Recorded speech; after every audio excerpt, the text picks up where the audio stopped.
से आपको देंगे, जहां कोलकाता में डॉक्टर के साथ रेप और मर्डर के मामले में राजस्थान की कैबिनेट मंत्री डॉक्टर किरोड़ी लाल मीणा ने पश्चिम बंगाल की मुख्यमंत्री ममता बनर्जी को जमकर घेरा है। उन्होंने कहा है कि महिला डॉक्टर के साथ रेप कर उसको मार दिया गया, एफआईआर करने में देरी की गई, हत्या को आत्महत्या बता दिया गया और मामले में पर्दा डालने की कोशिश की गई।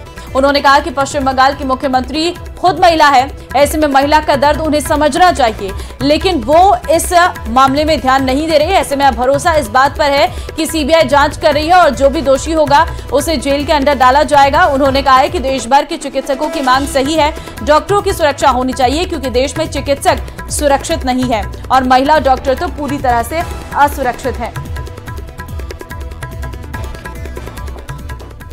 वो जिस दरिंदगी से उसके साथ रेप किया, जिस बेरहमी से उसको मारा, जो फौरी कार्रवाई करके उसको दाग लगा दिया, एफआईआर करने में देरी करी, हत्या को आत्महत्या बता दिया और हत्या पर और गैंग रेप पे पर्दा डालने की कोशिश की, ये पूरे देश को पता लग गया। और वहाँ तो और भी कई चीज़ निकल के आ रही हैं। शव बेचे जाते थे, ऑर्गन ट्रांसप्लांटेशन में गड़बड़ी होती थी, पैसे रिश्वतखोरी चलती थी, वोमेनाइजेशन होता था।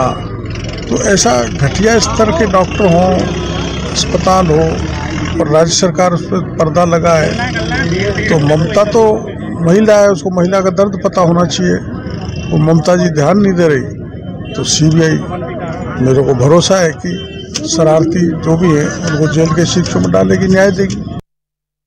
बीजेपी के वरिष्ठ नेता और राज्यसभा सांसद घनश्याम तिवाड़ी ने उपचुनाव को लेकर बड़ा बयान दिया है।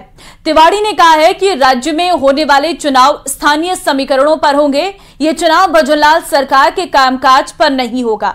उन्होंने कहा कि बीजेपी सभी सीटों को जीतने की पूरी कोशिश करेगी। ये उपचुनाव न तो सरकार के बहुमत पर और अल्पमत पर असर डालेंगे, नए सरकार की उपलब्धियों के बारे में है, क्योंकि सरकार को तो 6 महीने में काम हुए हैं। इसलिए ये चुनाव सामान्य रूप से जो लोकसभा में गए हैं उनसे खाली रिक्त उपचुनाव है। तो रिक्त उपचुनाव जो होते हैं वो स्थानीय क्षेत्र पर और स्थानीय व्यवस्थाओं पर सामान्य जातीय गणना के आधार पर उनमें गणित बनती है। उस गणित के आधार पर उपचुनाव होते हैं। भारतीय जनता पार्टी सभी चुनाव जीतने का प्रयत्न करेगी। जयपुर से बड़ी खबर है, राज्यसभा चुनाव को लेकर बड़ी खबर निकलकर सामने आई है। रवनीत सिंह बिट्टू की जीत तय है, घोषणा बाकी है। सुनील कोठारी ने अपना नामांकन वापस लिया है। बीजेपी के डमी उम्मीदवार थे सुनील कोठारी, कांग्रेस की तरफ से किसी भी उम्मीदवार को मैदान में नहीं उतारा गया है। तो ऐसे में राज्यसभा चुनाव को लेकर रवनीत सिंह बिट्टू की जीत तय है, बस घोषणा होना बाकी है। सुनील कोठारी ने अपना नामांकन वापस ले लिया है। बीजेपी के डमी उम्मीदवार थे सुनील कोठारी, तो ऐसे में कांग्रेस ने कोई उम्मीदवार मैदान में नहीं उतारा। तो ऐसे में ये निर्विरोध जो है वो जीत हुई है, और क्योंकि विरोध में कोई भी नहीं है, दूसरा पक्ष कोई नहीं है, और ऐसे में ये जीत मानी जा रही है। निश्चित रूप से राजस्थान में राज्यसभा के चुनाव को लेकर भारतीय जनता पार्टी ने रविंद्र बिट्टू जी को अपना अधिकृत प्रत्याशी घोषित किया था और संगठन ने एहतियात के तौर पर स्थापन उम्मीदवार के रूप में मुझे निर्देशित किया था। मैंने और बिट्टू जी ने दोनों ने नामांकन पत्र भरा था। कल स्क्रूटनी के दौरान दोनों के नामांकन पत्र सही पाए गए। आज चूँकि उनका बिट्टू जी का नामांकन पत्र सही है, अतः मैं माननीय संसदीय मंत्री जोगाराम जी साहब के साथ, योगेंद्र जी भाई साहब, सौरभ जी और सभी साथियों के साथ आज मैंने रिटर्निंग ऑफिसर के समक्ष जाकर बिट्टू जी के समर्थन में अपना नामांकन वापस लिया है। उन्हें शुभकामनाएं देता हूं, मंगल कामनाएं करता हूं कि जिस सोच के साथ संगठन ने उनको जिम्मेदारी दी है राजस्थान के प्रति, राजस्थान की जनता के प्रति, तो उसे मैं सार्थक करे, सफल करे। एक साथ संवाददाता बाबूलाल धायल इस वक्त फोन लाइन पे हमारे साथ है। बाबूलाल, देखिए अब जीत यहाँ पर रवनीत सिंह बिट्टू की तय मानी जा रही है, कब आधिकारिक तौर पर इसकी घोषणा हो जाएगी? क्योंकि सुनील कोठारी उन्होंने अपना नामांकन वापस ले लिया है। जी देखिए, अब एकमात्र उम्मीदवार बचे हैं रवनीत सिंह बिट्टू मैदान में, तो ऐसे में उनकी जीत है, लेकिन नामांकन वापसी में अभी 3 दिन और बाकी हैं, तो ऐसे में कोई भी अधिकृत घोषणा नहीं हो सकती उनकी जीत की, तो अभी इंतजार और करना पड़ेगा। वैसे उनका चुना जाना तय है, सिर्फ औपचारिकता बाकी बची है, क्योंकि जो डमी कैंडिडेट बीजेपी ने उतारा था उन्होंने नाम वापस ले लिया सुनील कोठारी ने। एक नामांकन और था जो खारिज हो गया था, और हालांकि अगर कोई उम्मीदवार मैदान में बचता तो फिर चुनाव होता, लेकिन अब चुनाव की नौबत नहीं आएगी और रवनीत सिंह बिट्टू का निर्विरोध चुना जाना तय हो गया है। 27 तारीख को जब नाम वापसी की आखिरी तारीख होगी, जब वक्त गुजरेगा, तब उसी दिन जो है ना उनकी जीत की औपचारिक घोषणा भी हो जाएगी। अभी 3 दिन और इंतजार करना पड़ेगा। जो राज्यसभा चुनाव के जो नियम कायदे हैं उनके मुताबिक जब तक नामांकन की आखिरी तारीख नहीं आ जाती और सिंगल कैंडिडेट मैदान में जब तक नहीं रहता है तब तक औपचारिक घोषणा नहीं हो सकती। तो सिर्फ और सिर्फ बिट्टू मैदान में है, इसलिए उनका ही चुना जाना तय है, लेकिन घोषणा जो है वो अभी बाद में होगी क्योंकि अभी नामांकन वापसी में दिन बाकी है। ठीक है, बहुत धन्यवाद बाबूलाल तमाम जानकारी देने के लिए। बढ़ते आगे, भाजपा ने झुंझुनू विधानसभा के उपचुनाव की तैयारियां शुरू कर दी हैं और इसी सिलसिले में शनिवार को भाजपा प्रदेश प्रभारी सांसद राधा मोहन दास अग्रवाल, प्रदेश अध्यक्ष मदन राठौर समेत बीजेपी के तमाम बड़े नेता झुंझुनू आएंगे। प्रदेश प्रभारी अग्रवाल और प्रदेश अध्यक्ष राठौर पहली बार झुंझुनू आ रही हैं, ऐसे में उनकी स्वागत की तैयारियों को और बैठक की तैयारियों को लेकर भाजपा प्रदेश महामंत्री पूर्व सांसद संतोष अहलावत ने जिले के प्रमुख कार्यकर्ताओं की बैठक ली। इसके बाद झुंझुनू जिला मुख्यालय पर 4 सत्रों में बैठक होगी। फिर क्यों चौधरी साहब को भट्टी कमरा दे के बंद करा दो। देखिए, कार्यक्रम की ये रूपरेखा है कि आगे आने वाली 24 तारीख को हमारे प्रदेश के यशस्वी प्रदेशाध्यक्ष माननीय मदन जी राठौर साहब और उनके साथ राजस्थान प्रदेश के प्रभारी माननीय राधा मोहन दास जी अग्रवाल झुंझुनू जिले के प्रवास पर है। विशेष रूप से उपचुनाव जो होने हैं विधानसभा के, उसकी दृष्टि से संगठनात्मक बैठक लेंगे। वो 24 तारीख को उनको 11 बजे पहुंचने का कार्यक्रम है। इसी के संदर्भ में आज हमारी प्रदेश की महामंत्री पूर्व सांसद सम्मान्य संतोष जी अहलावत, सम्मान्य विशंबर जी पूनिया, हमारे पूर्व विधायक और अभी लोकसभा का चुनाव जिन्होंने लड़ा सम्मान्य सुखगण जी चौधरी साहब, सम्मान्य बबलू जी, सम्मान्य 24 अगस्त को हमारे प्रदेश के हमारे मुखिया भारतीय जनता पार्टी के मदन जी राठौर और हमारे प्रदेश में राधा मोहन जी दास को अभी संगठनात्मक जिम्मेदारी दी है, प्रभारी लगाए हैं उनको, वो और हमारे प्रभारी मंत्री अविनाश जी और चुनाव की दृष्टि से जिनको सुमित जी गोदारा को लगाया है, जो हमारे सारे नेता लोग आने वाले हैं। और यहाँ भी हम मंडल अध्यक्ष से लेकर शक्ति केंद्र संयोजकों तक से बातचीत वो करेंगे। इसके पीछे मोटो एक ही है, उद्देश्य एक ही है। तो वहीं आगे बढ़ते हैं और खबर आपको देंगे। संतोष अहलावत पूर्व सांसद और प्रदेश महामंत्री की आपने बात सुनी। अब खबर राजसमंद से आपको देंगे, जहां पर केंद्रीय वित्त मंत्री निर्मला सीतारमण सुबह अल्प प्रवास पर नाथद्वारा पहुंची। उन्होंने यहां प्रभु श्रीनाथ जी की ग्वाल झांकी के दर्शन किए और इसके बाद जो है मंदिर परंपरा अनुसार रजाई उपरना उड़ाकर उनका स्वागत किया गया।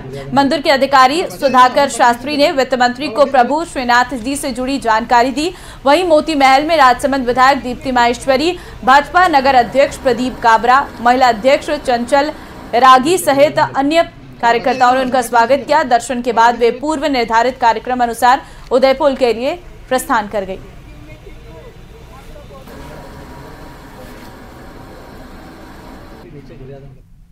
खबर जयपुर ग्रामीण से है, जहां किशनगढ़ रेनवाल क्षेत्र में लगातार हो रही बारिश से निकट और बांधों में पानी की आवक बढ़ी हुई है।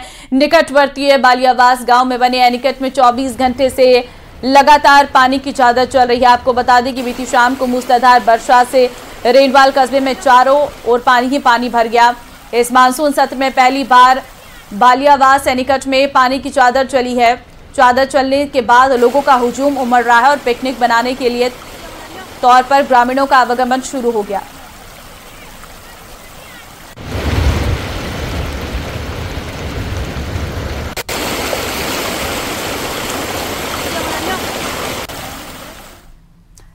जयपुर से खबर आपको देंगे, जहां पर ट्रैफिक लाइट पर सीएम रुके। आम जनता की तरह ट्रैफिक लाइट पर रुके सीएम भजनलाल। मुख्यमंत्री भजनलाल शर्मा लाल बत्ती पर आम नागरिक की तरह ही लाल बत्ती का इंतजार कर रहे थे। तस्वीरें हम आपको दिखा रहे हैं। रामबाग सर्कल पर रेड लाइट होने पर उनका जो टारगेट है वो रुका है, क्योंकि सीएम ने पहले ही कह दिया था कि वो आमजन की तरह ही सड़कों पर निकलेंगे। उनका जब भी टारगेट निकलेगा और वो भी आमजन की तरह ही निकलेगा। अगर रेड लाइट रहेगी तो उनका टारगेट रुकेगा और किसी भी तरीके से आमजन को दिक्कत ना हो सके, क्योंकि जब अक्सर काफिला निकलता है तो उस सड़क पर जहां से काफिला निकलने वाला होता है वहां से ट्रैफिक को पूरी तरीके से डाइवर्ट कर देता है, जिसके चलते आमजन को दिक्कतों का सामना करना पड़ता है। क्योंकि ग्रीन कॉरिडोर बनाया जाता है जहां पर मुख्यमंत्री का काफिला निकलता है, जहां पर अधिकारियों का काफिला निकलता है, जहां पर मंत्रियों का काफिला निकलता है। अक्सर उन सड़कों पर जो है पूरी तरीके से ट्रैफिक को डाइवर्ट कर दिया जाता है और ऐसे में सीएम का काफिला निकलता है तो पूरा ट्रैफिक डाइवर्ट रहता है। लेकिन मुख्यमंत्री ने ये साफ पहले ही कह दिया था कि जहां से उनका काफिला निकलेगा वहां पर वो आमजन की तरह ही निकलेंगे। खबर सवाई माधोपुर से है, जहां मायापुर डुंगरी गांव के पास मुरेल नदी में डूबने से एक युवक की मौत हो गई है। पुलिस के मुताबिक युवक अपने घर मायापुर डुंगरी जा रहा था। इसी दरमियान मुरेल नदी की रपट पार करते समय उसका पैर फिसल गया और युवक मुरेल नदी में गिर गया और पानी में डूब गया। ग्रामीणों को जैसे ही घटना का पता चला तो बड़ी संख्या में ग्रामीणों की भीड़ घटनास्थल पर पहुंची। सूचना मिलने के बाद पुलिस मौके पर पहुंची और करीब 1 घंटे की कड़ी मशक्कत के बाद युवक को बाहर निकाला और मलारना डूंगर सीएचसी पहुंचाया, जहां चिकित्सकों ने युवक को मृत घोषित कर दिया। पुलिस ने शव का पोस्टमार्टम कराकर परिजनों को सौंप दिया है। और अगली खबर जयपुर ग्रामीण के बस्सी इलाके से है, जहां लगातार बारिश के चलते साइड इफेक्ट भी दिखाई दे रही हैं। लगातार हुई बारिश से बुदला जाने वाली सड़क क्षतिग्रस्त हो गई। सड़क पर बनी रपट पर साइड से पूरी तरह से टूटकर धंस गई। ऐसे में यहां हादसा होने की संभावना बनी हुई है। इसके बावजूद संबंधित विभाग कोई ध्यान नहीं दे रहा।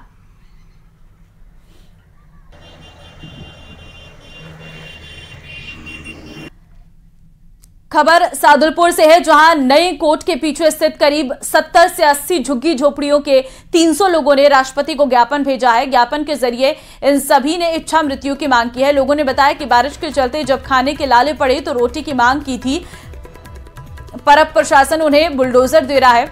रोटी की मांग को लेकर धरना प्रदर्शन 44 दिन से जारी है।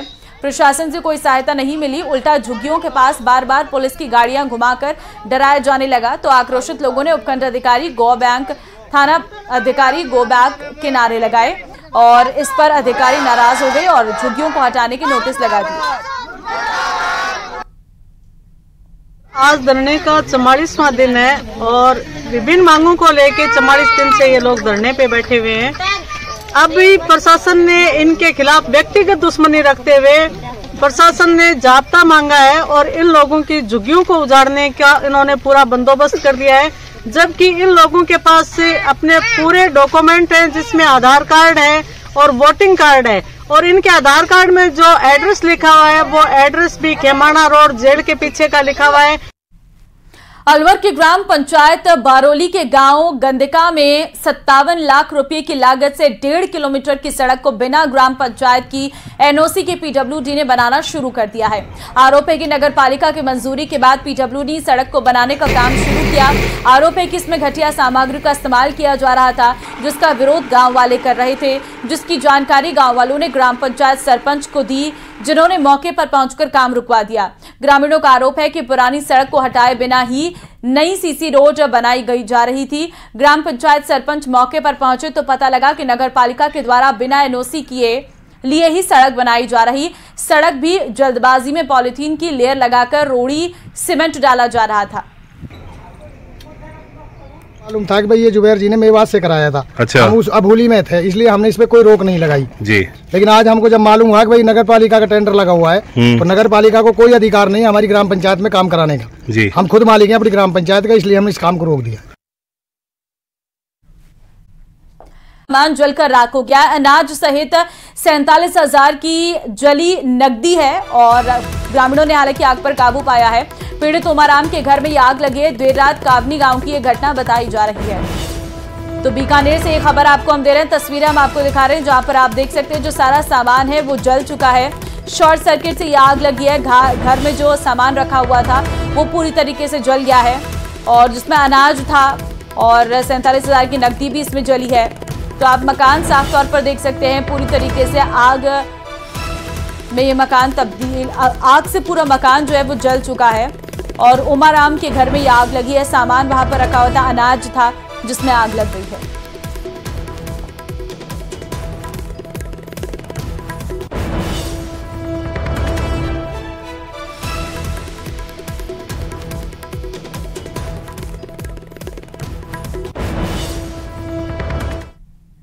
एक बड़ी खबर है, नेपाल में भारतीयों से भरी बस नदी में गिरी है। बस में करीब 40 भारतीय सवार थे। पोखरा से काठमांडू ये बस जा रही थी। बड़ी खबर आपको हम दे रहे हैं, जहां पर बस में 40 भारतीय सवार थे। ये बस जो है नदी में गिरी है। पोखरा से काठमांडू जा रही थी ये बस, जिसमें भारतीय सवार थे। नेपाल में भारतीयों से भरी ये बस नदी में गिरी है। बड़ी अपडेट सामने आई है कि बस में 40 भारतीय सवार थे। इस वक्त मौके पर रेस्क्यू ऑपरेशन लगातार किया जा रहा है। बस जो खाई जो सीधे नदी में जा गिरी है, उसमें जितने भी लोग सवार थे उन्हें बाहर निकालने की कोशिश की जा रही है। धौलपुर के सामुदायिक स्वास्थ्य केंद्र पर मुख्यमंत्री निःशुल्क जांच योजना का लाभ क्षेत्र के मरीजों को 1 महीने से नहीं मिल पा रहा।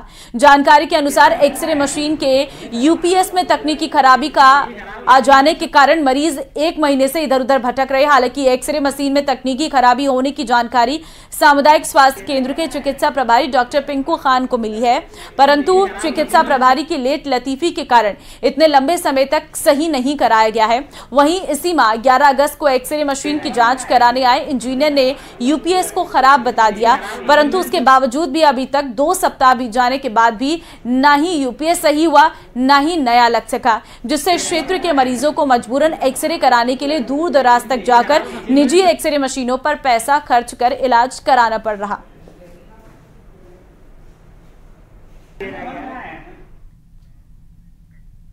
खबर झुंझुनू से है, जहां नगर पालिका क्षेत्र में अतिक्रमण को लेकर व्यापारी भी सजगता दिखाते नजर आ रहे हैं। व्यापारियों ने बताया कि अनाज मंडी में वार्ड 5 में खसरा नंबर 901 में पालिका के प्लॉट पर कुछ लोगों ने अतिक्रमण कर रास्ता भी अवरुद्ध कर दिया। अतिक्रमण पर कार्रवाई की मांग को लेकर अनाज मंडी के व्यापारी नगर पालिका पहुंचे। इन सभी पालिका ईओ को अतिक्रमण को लेकर शिकायत देते हुए कार्रवाई की मांग की। ईओ सत्यनारायण स्वामी ने मामले पर तुरंत एक्शन लेते हुए पालिका जेईएन को बुलाकर मौके पर जाकर अतिक्रमण के खिलाफ कार्रवाई के निर्देश दिए। में दक्षिण साइड की जो रो है उसके पीछे का रास्ता अवरुद्ध किया हुआ है खसरा नंबर 901 में, और साथ में 2 नगर पालिका के प्लाट हैं जिस पे अतिक्रमण किया हुआ है। तो हमारी प्रशासन से ये गुजारिश है कि वो अतिक्रमण हटवाया जाए और रास्ता खुलवाया। धौलपुर की बाड़ी कोतवाली थाना पुलिस ने